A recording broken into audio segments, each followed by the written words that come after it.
गीता का 18वां अध्याय, जो कि गीता का अंतिम अध्याय भी है, वो है मोक्ष संन्यास योग। तो इस चैप्टर में बेसिकली मोक्ष के बारे में अंतिम निर्णय कृष्ण देते हैं कि मोक्ष क्या है और कैसे प्राप्त करने योग्य है और उसके क्या क्या क्राइटेरिया हैं मोक्ष के। तो ये चैप्टर शुरू होता है कि अर्जुन पूछते हैं, मैं संन्यास और त्याग का वास्तविक तत्व अलग अलग जानना चाहता हूँ।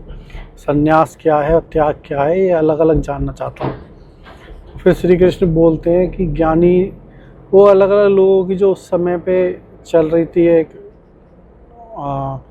थ्योरी की, क्या मोक्ष क्या है और संन्यास क्या है और त्याग क्या है, तो वो अलग अलग थ्योरी बताते हैं।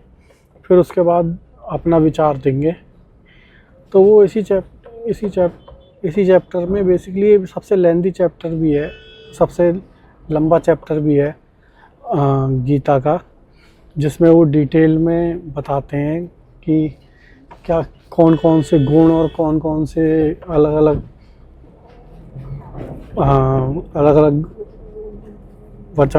वचन हैं उनके। तो सबको इसमें उन्होंने कंसोलिडेटेड किया हुआ है। तो अर्जुन पूछते हैं कि मैं संन्यास और त्याग का वास्तविक तत्व अलग अलग जानना चाहता हूँ, वास्तविकता को उनकी अलग अलग तत्व रूप में जानना चाहता हूँ। तो श्री कृष्ण बोलते हैं, ज्ञानी लोग कहते हैं कि कामना से किए जाने वाले कर्मों का त्याग संन्यास है और कर्मों के फल का त्याग कहलाता है त्याग। कर्मों के फल को त्यागना त्याग कहलाता है। तो संन्यास बेसिकली है इच्छाओं से मुक्त होकर कर्म कर छोड़ना, और त्याग है कर्म करते हुए फल की आस को छोड़ देना। फिर वो आगे बताते हैं, कुछ विद्वान कहते हैं कि सभी कर्म दोषपूर्ण हैं, इन्हें सबको ही छोड़ देना चाहिए। और दूसरे कहते हैं कि यज्ञ, दान और तप को कभी नहीं छोड़ना चाहिए। तो त्याग को लेकर भी मतभेद हैं। कुछ पूर्ण त्याग कहते हैं, कुछ चयनात्मक, मतलब एक पर्टिकुलर चीज़ का त्याग बोलते हैं। तो ऐसे त्याग में भी लोगों में मतभेद हैं। तो फिर कृष्ण अपना पॉइंट ऑफ व्यू रखते हैं। वो कहते हैं, हे अर्जुन, अब तुम मुझसे त्याग का निश्चय सुनो। निश्चित निर्णय एक वो देते हैं इसमें कृष्ण। अब यहाँ पे अंतिम और स्पष्ट जो उनको लगता है उसके हिसाब से बताते हैं कि यज्ञ, ज्ञान और तप ये कर्म त्यागने योग्य नहीं हैं। ये तीनों ऐसे हैं जो त्यागने योग्य नहीं हैं। कुछ कर्म आत्मशुद्धि के लिए आवश्यक हैं और कुछ कर्मों को बचा के रखना चाहिए। तो यही वो 3 कर्म हैं जो कि हम इंसान को बचा लेने चाहिए, करते रहना चाहिए। यानी कि सबका त्याग नहीं, सारे कर्मों का त्याग करने के बाद भी। तो ये एक तरीके से आपको फ्री करते हैं, मुक्त करते हैं और ऊपर उठाते हैं ये कर्म।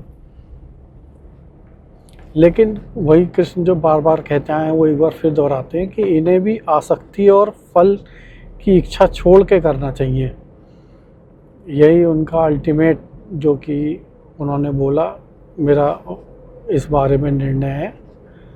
तो इसका सरल अर्थ ये भी है कि कर्म छोड़ना चाहिए, अहंकार और फल का भाव। कर्म करना चाहिए, छोड़ना नहीं चाहिए, लेकिन अहंकार और फल का भाव छोड़ कर करना चाहिए, फल की इच्छा छोड़ के करना चाहिए। कर्तव्य कर्मों का त्याग करना भी उचित नहीं है। अज्ञानवश ऐसा त्याग तामसिक हो जाता है। फिर कर्तव्य से भागना भी अज्ञान है उनकी दृष्टि में, कृष्ण की दृष्टि में। जो कष्ट या भय के कारण कर्म छोड़ देता है वह राजसिक त्याग कहलाता है। उसे कोई फल नहीं मिलता है उसका। जो भय से छोड़ा हुआ एक तरीके से त्याग किया हुआ कर्म होता है, वो राजसिक होता है, जिसमें भय की भावना से छोड़ा गया होता है। सात्विक व्यक्ति जो होता है वो संतुलन रखता है, ना आसक्ति रखता है, ना पलायन रखता है। एक तरीके से वो मध्य में स्थिर रहता है, ना किसी कर्म से बैर रखता है, ना किसी कर्म को पाने की इच्छा रखता है। फिर बताते हैं कि देहधारी मनुष्य सभी कर्मों को पूरी तरह छोड़ भी नहीं सकता है, क्योंकि उसको प्रकृति के गुणों से प्रेरित होकर कर्म करने ही पड़ेंगे, अपने स्वभाव से प्रेरित होकर नहीं तो कर्म करने ही पड़ेंगे। इसलिए कर्म फल को त्यागो। कर्म फल को त्यागने से जो त्याग है वही सच्चा त्याग बताया जाता है। ऐसा त्यागी सच्चा त्यागी बताया जाता है जो कर्म फल को त्याग दे। कर्मों के 3 फल होते हैं। कर्मों के 3 फल कौन से होते हैं? इष्ट, अनिष्ट और मिश्रित। जो त्यागी नहीं है उसे ये फल मिलते हैं और सन्यासी को नहीं मिलते हैं। यानी कि जो भी, अब जिसने यही छोड़ दिया कि मैं कोई कर्म मेरे लिए करने योग्य है या नहीं करने योग्य है, उसका फल ही छोड़ दिया और उससे आसक्ति छोड़ दी, तो समता भाव में जो स्थिर होगा उसको फिर ये त्यागी, उसको फिर जो इसके 3 फल जो होते हैं इष्ट, अनिष्ट और मिश्रित, ये उसको नहीं मिलते, इनसे भी मुक्त हो जाता है वो। तो फिर वो आगे बताते हैं कि हे अर्जुन, कर्म सिद्धि के 5 कारणों को जानो। कर्ता, शरीर, विभिन्न इंद्रियां, अलग अलग प्रयास और 5 देव। 5वां यानी कि देव, ईश्वर। कृष्ण कहते हैं कि कोई भी फल, कोई भी कर्म एक व्यक्ति अकेले नहीं करता, ये 5 तत्व उसमें हमेशा शामिल होते हैं। ये 5 तत्वों से मिलकर कोई भी कर्म किया जा सकता है। पहला है अधिष्ठान, यानी कि शरीर, यानी कि आधार। जिस शरीर का ये भौतिक मंच है जिस पे कर्म हो रहे हैं वो शरीर। दूसरा है कर्ता, यानी कि अहंकार, जो अहंकार भाव होता है, कर्ता भाव, मैं। कारण शरीर, इंद्रियां और उपकरण जैसे कि आँख, कान, नाक, मन, बुद्धि, यह सब कर्म के औजार हैं। फिर होता है चेष्टा, यानी कि प्रयास। और फिर होता है देव, यानी कि ईश्वरी तत्व। सबसे हम अक्सर अनदेखा कारण जो है परिस्थिति, समय, भाग्य, नियम, प्रकृति, सब इसी में आते हैं। यही कारण है कि पूरी मेहनत के बाद भी कभी परिणाम नहीं मिलता है। फिर बताते हैं कि जो मनुष्य जो भी कर्म करता है शरीर, वाणी, मन से, ये 5 उसके अंदर होते ही होते हैं। ये 5 तत्व उसके अंदर होते ही होते हैं।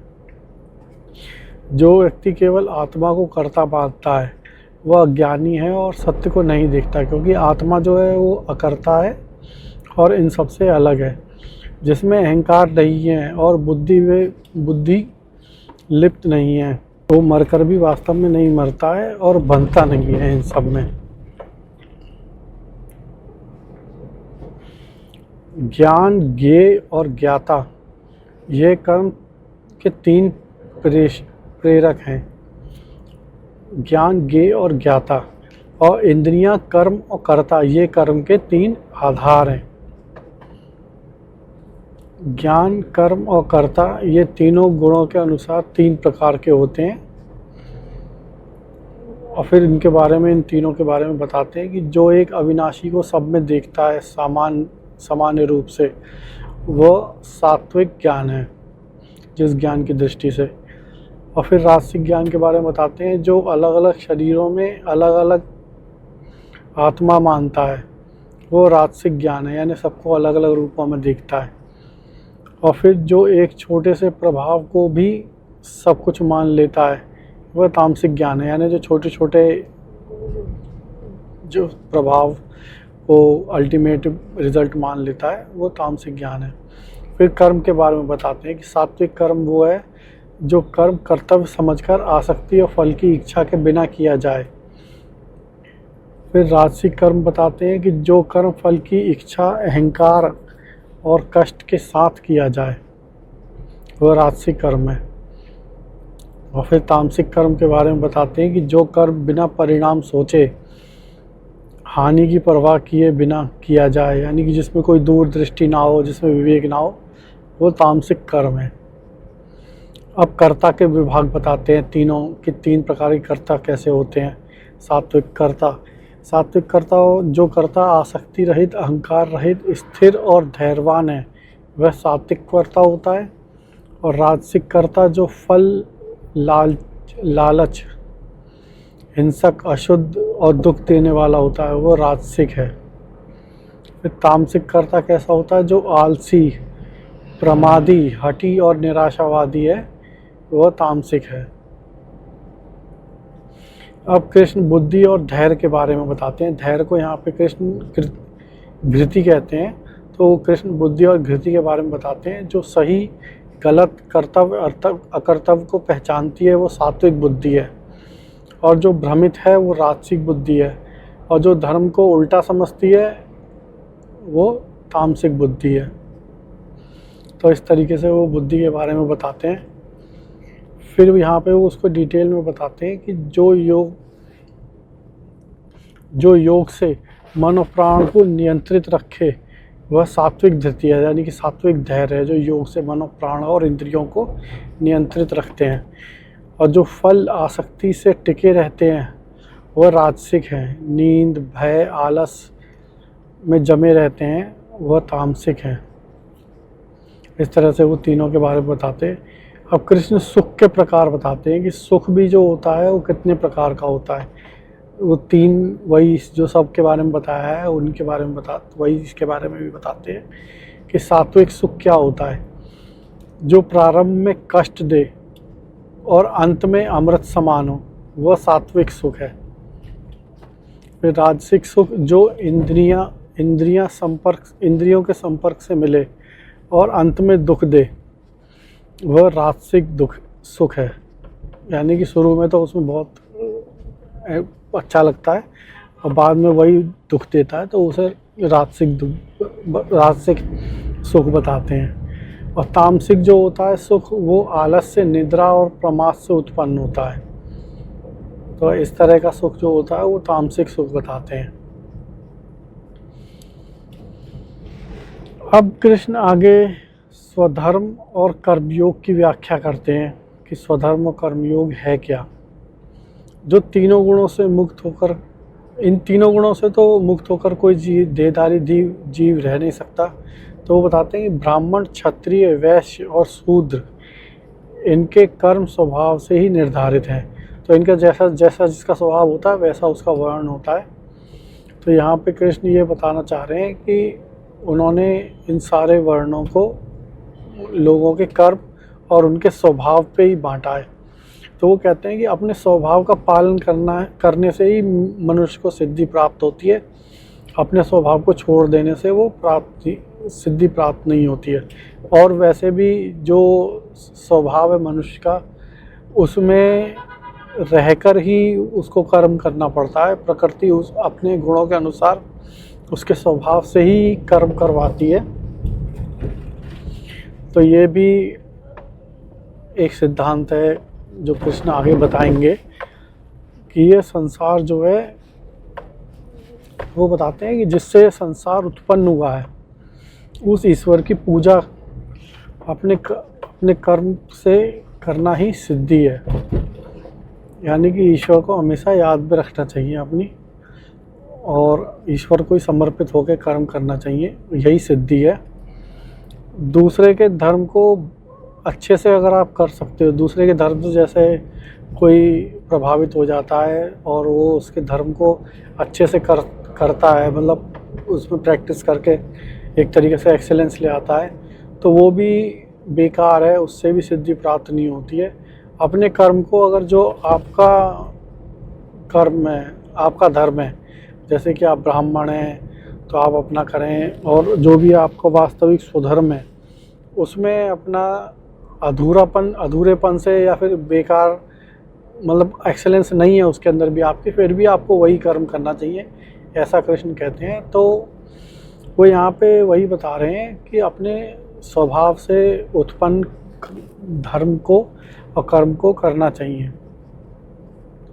स्वभाव से जुड़े कर्म को त्यागना नहीं चाहिए, भले ही उसमें दोष क्यों ना हो। जो आसक्ति रहित, शांत और इच्छा रहित है वह निष्कर्म सिद्धि को प्राप्त करता है। बुद्धि को शुद्ध करके, अहंकार का त्याग करके, संयम और वैराग्य से मनुष्य ब्रह्म स्थिति को प्राप्त करता है। फिर बताते हैं कि जो ब्रह्म में स्थित है वह ना शोक करता है ना इच्छा करता है, वह मेरी भक्ति को प्राप्त होता है। ऐसा व्यक्ति जो भक्ति से मुझे जैसा मैं हूँ वैसा ही जानता है और मेरी शरण में रहकर कर्म करता हुआ वो मनुष्य शाश्वत पद पाता है, यानी कि ऊंचा एक इटर्नल उसको पोजीशन मिल जाती है। फिर वो कहते हैं कि सब कर्मों को मुझ में अर्पित करो और मुझ पर भरोसा रखो, मेरी कृपा से सब बाधाएं पार करोगे। यहाँ पे वो श्रद्धा के बारे में बताते हैं। फिर आगे बताते हैं, अगर तुम अहंकार के कारण यह सोचोगे कि मैं युद्ध नहीं, कृष्ण से अर्जुन से बोलते हैं वो लास्ट में अर्जुन को समझाने के लिए कि अहंकार के कारण अगर यह सोचोगे कि मैं युद्ध नहीं करूँगा, यानी मैं कोई कर्म नहीं करूँगा, तो वह निर्णय गलत होगा और तुम अपने ही उद्देश्य में भटक जाओगे।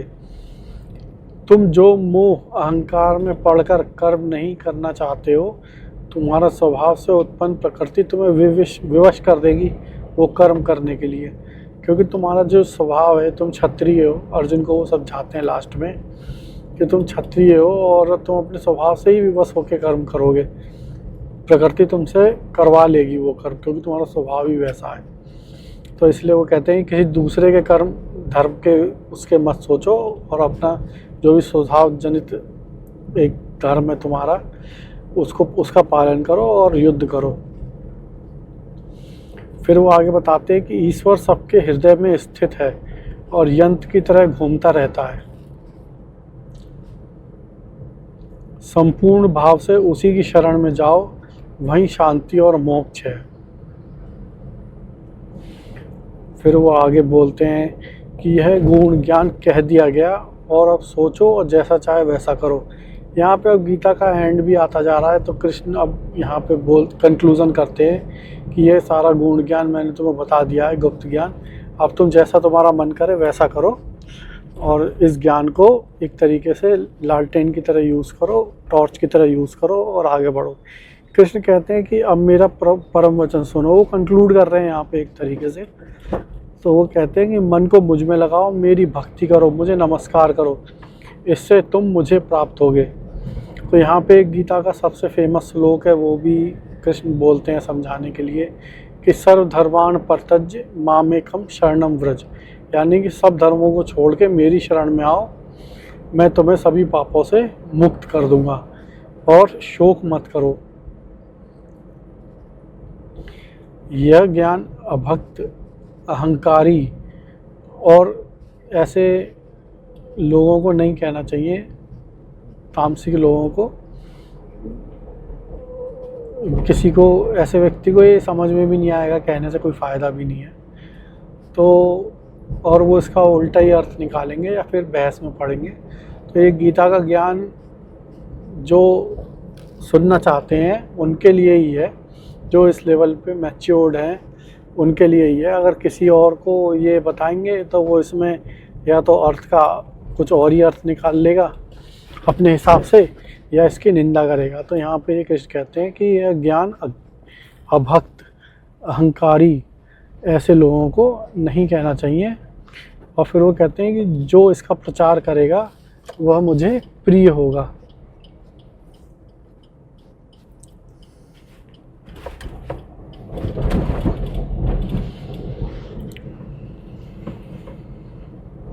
अंत में कृष्ण अर्जुन से पूछते हैं कि तुम्हारा मोह नष्ट हो गया क्या? तो अर्जुन बोलते हैं कि हाँ, मेरा मोह नष्ट हो गया, अब मैं आपकी आज्ञा का पालन करूँगा, जैसा जैसा आपने बताया वैसा वैसा करूँगा। और यहाँ पे गीता पे कृष्ण और अर्जुन का संवाद जो है वो समाप्त हो जाता है। फिर गीता के अंत में संजय बोलते हैं कि कृष्ण अर्जुन संवाद सुनकर मैं बहुत आनंदित हुआ, और वो निर्णय देते हैं कि जहाँ कृष्ण और अर्जुन है वहीं विजय, नीति और समृद्धि है। इसी के साथ गीता का 18वां अध्याय और गीता समाप्त होते हैं। जय श्री कृष्ण।